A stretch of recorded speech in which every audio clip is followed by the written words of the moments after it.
aṣòfin ti fọ̀rọ̀ léde lórí ọkọ̀ ayọ́kẹ́lẹ́ tí wọ́n fẹ́ pín fún àwọn ọmọ ilé ìgbìmọ̀ aṣojú-ṣòfin.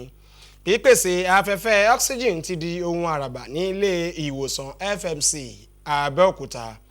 Àwọn ẹ̀ṣọ́ aláàbò ìpínlẹ̀ Ọ̀ṣun wọ́n ti ṣe ìfilọ́lẹ̀ ìpolongo ìfọ̀rọ̀yéni ti oṣù bàbàbà tọdún yìí. Ẹ káalẹ́, àsìkò àtàárọ̀. Àtọ̀rọ̀ gáfárà lórí àìlèmú ìròyìn wá sétí ìgbọ́yín fún ọjọ́ díẹ̀ sẹ́yìn.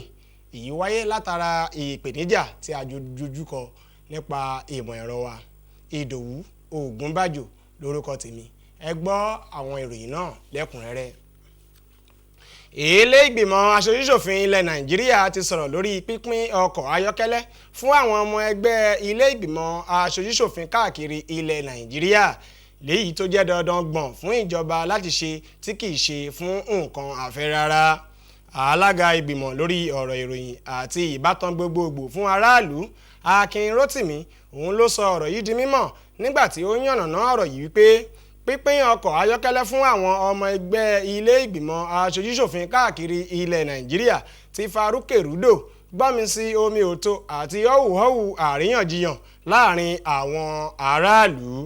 Ó wá tẹ̀síwájú nínú ọ̀rọ̀ rẹ̀ wípé ọkọ̀ tí àwọn fẹ́ pín fún àwọn ọmọ ilé ìgbìmọ̀ aṣojú-ṣòfin yìí tí wọ́n kọ́ bí kìí ṣe láti lè fi ran iṣẹ́ ìṣèjọba wọn lọ́wọ́ ni, tí wọ́n yóò sì dá ọkọ̀ náà padà fún ilé ìgbìmọ̀ aṣòfin ní kété tí wọ́n bá ti parí ìṣèjọba wọn tán lọ́dún 2027. Àfi èyí tí ọkọ̀ náà bá hùn dọ́kàndọ́kàn tí ó sì sanwó rẹ̀ fún ìjọba kí ó tó di tirẹ̀ ní pátápátá.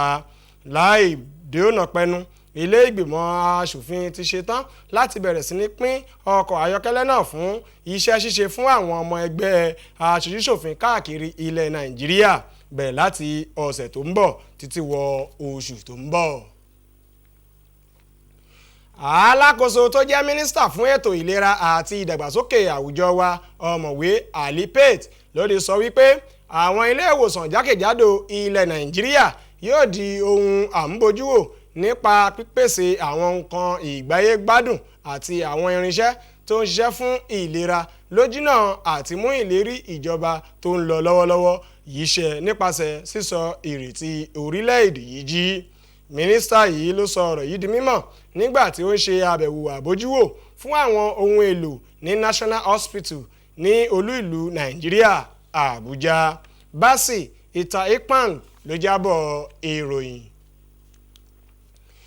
Ilé ìwòsàn àpapọ̀ tó fìkàlẹ̀ sí ìlú Abẹ́òkúta FMC yóò jẹ́ ibì kan gbòógì tí ọ̀pọ̀ àwọn aláìlera tí yóò fi ìrètí wọn sọ nípa ṣíṣe ìtọ́jú àwọn aláìsàn tó yè koro, léyìí tí wọ́n sì rí wípé kò sí ẹ̀mí kankan tí yóò bọ́ látàrí àdínkù afẹ́fẹ́ oxygen.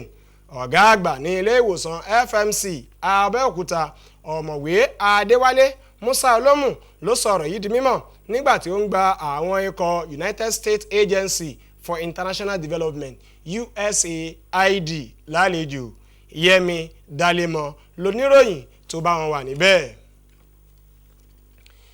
Iṣẹ́ ṣíṣe lórí ìṣọ̀kan ìnáwó owó láti mú àdínkù bá àwọn ọrọ̀ ajé léyìí tó ń mú ségesège bá àwọn ìdàgbàsókè ilẹ̀ yìí láti lè búrẹ́kẹ́ sí i ti jẹ́ ohun àpérò lórí ètò òwúrọ̀ wa ìyẹn Good Morning Nigeria.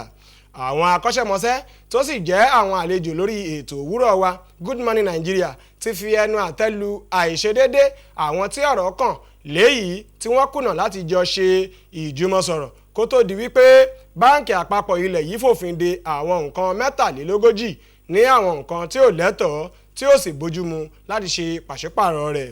Wọ́n sì fi ẹ̀hónú wọn hàn wípé oríṣiríṣi ọ̀nà ló wà láti lè jẹ́ kí ọrọ̀ ajé ilẹ̀ yìí ó ní tẹ̀síwájú kí ó sì gbòòrò sí dáadáa. Lydia Samson ló jábọ̀ ìròyìn.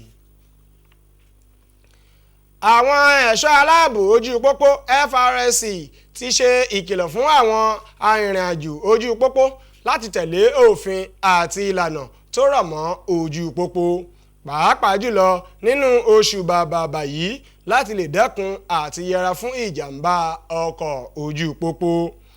Alákòóso fún àwọn ẹ̀ṣọ́ aláàbò ojú pópó ní ìpínlẹ̀ Ọ̀ṣun Henry Benamaisia ló ṣe ìkìlọ̀ yìí níbi ìfilọ́lẹ̀ ìwọ́de ìfòyeyé ní oṣù bàbàbà ní olú ìlú ìpínlẹ̀ Ọ̀ṣun Òṣogbo.